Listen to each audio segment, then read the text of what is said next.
I will not tell you the story of Miyamoto Musashi the way history books tell it. I will not list the 60 duels he won, nor will I glorify the blood on his blade with empty words, because what matters is not how many men he defeated.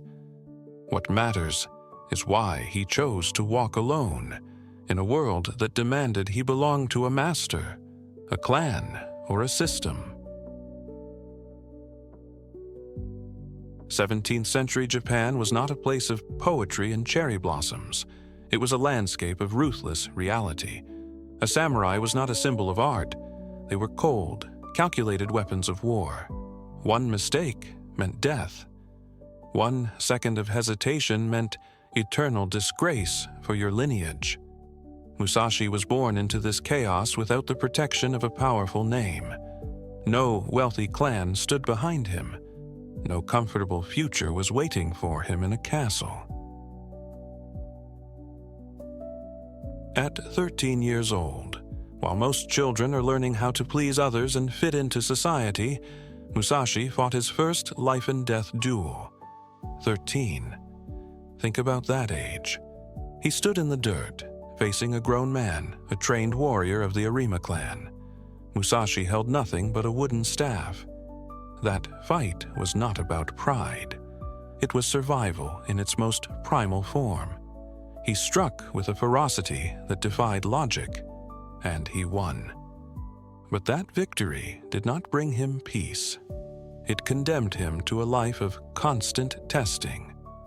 Because once you prove you are strong, the world never stops trying to find your breaking point. Musashi became a ronin, a masterless samurai. In the rigid hierarchy of feudal Japan, this was a form of social leprosy. To be without a master was to be a ghost. No lord to pay you, no home to return to, no law to protect you. He walked through provinces filled with hunters, men who wanted to build their reputation by taking the head of the boy who wouldn't bow. But Musashi didn't walk toward the cities or the safety of a new master. He turned his back on the civilization of men and walked toward the mountains. He chose the wilderness as his dojo. He lived like a wandering monk, sleeping under the stars and washing in freezing waterfalls. While other warriors were wasting their spirits in the politics of tea houses and the pursuit of fame, Musashi was practicing deep meditation through action. He was seeking a total spiritual cleansing of the warrior's soul. The lone wolf is not alone because he hates humanity. He is alone because greatness requires a distance that the average person is too terrified to travel. Distraction is the most expensive thing you own, and in the modern age, you're paying for it with the only currency that matters, your life. Look at your daily existence through the eyes of a samurai. How much of your soul is scattered across things that do not exist? Notifications, the fleeting opinions of strangers, the constant, soul-crushing comparison of your reality with someone else's carefully curated lie. You are reacting to every stimulus, but you are mastering nothing. Musashi could not afford the luxury of a reaction. For him, a single second of distraction meant a cold blade through his throat. Your distractions are more subtle, but equally lethal. They are killing your potential. They are eroding your focus until you are nothing but a ghost in your own life. He understood that the mind must be like the surface of a deep lake, perfectly still enough to reflect the truth, but powerful enough to crush the stones thrown into it. This is the state of Mu, the void, a mind that is empty of ego, empty of desire, but overflowing with absolute awareness. Let us descend into the legendary duel at Ganryu Island. His opponent, Sasaki Kojiro, was the perfect samurai, refined, elegant, armed with a sword so long they called it the drying pole. Kojiro was a man of the system, respected, and established. Musashi arrived late, intentionally. He sat in a small boat, carving a wooden sword from a broken oar, while the waves crashed around him. He didn't care about the proper way to fight. He cared about the truth of the moment. By the time he stepped onto the sand, Kojiro was consumed by fury. And anger is a heavy chain that clouds the vision and slows the hand. Before steel ever met wood, the battle was already decided in the realm of the spirit. Musashi was the calm, infinite ocean. Kojiro was a storm-tossed ship with no anchor. One strike, one moment of absolute, terrifying clarity, and the perfect warrior fell to a man with a piece of wood. This is not a story about swords. This is a story about inner control. Most of your battles are lost before they even start, because you enter them with a chaotic heart. You enter them needing to be seen, needing to be right, needing to be loved. Musashi's final years were spent in the silence of a cave called Reigando. There, away from the applause and the blood, he sought nirvana through ink, brush, and absolute stillness.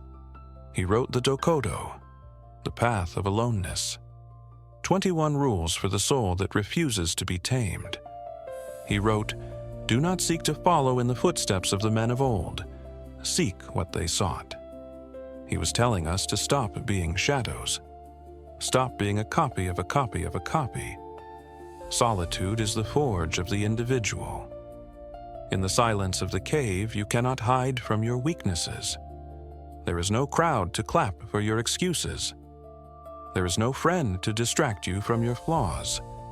Solitude will either break the shallow soul, or it will sharpen the strong spirit until it becomes a razor that can cut through reality itself.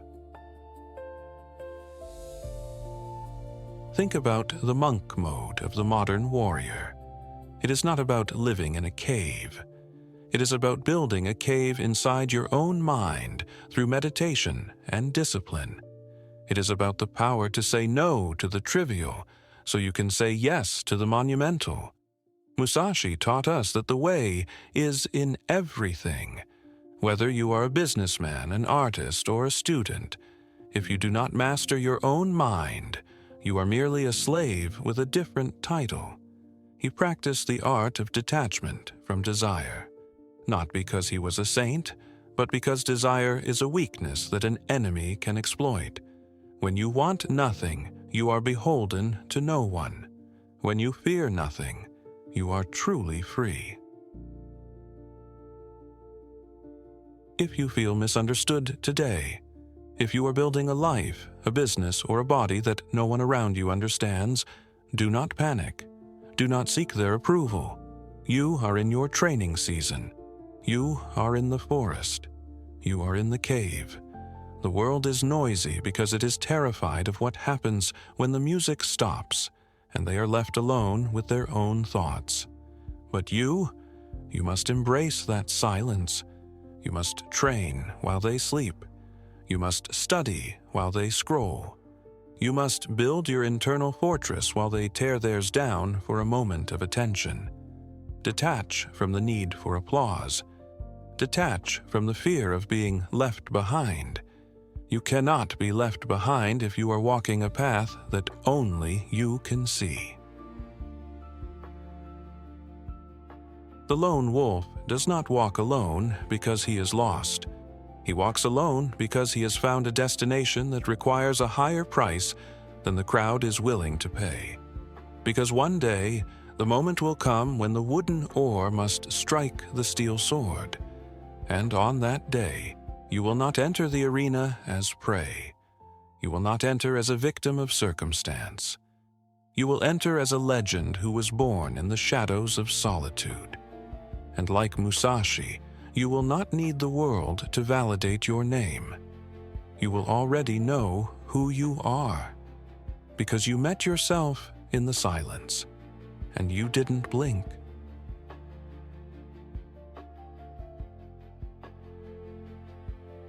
As Mindset of Legends, we believe that the greatest journey is the one that leads inward. We provide the philosophy, but you must provide the discipline. If this journey into the mind of the Sword Saint has given you the strength to stand alone, then you are already one of us. Hit the like button if you accept the path. Subscribe to join the ranks of those who refuse to be ordinary. Share this with one person who is struggling in their own silence. Stay silent. Stay sharp. Walk your path with the heart of a lion and the mind of the void.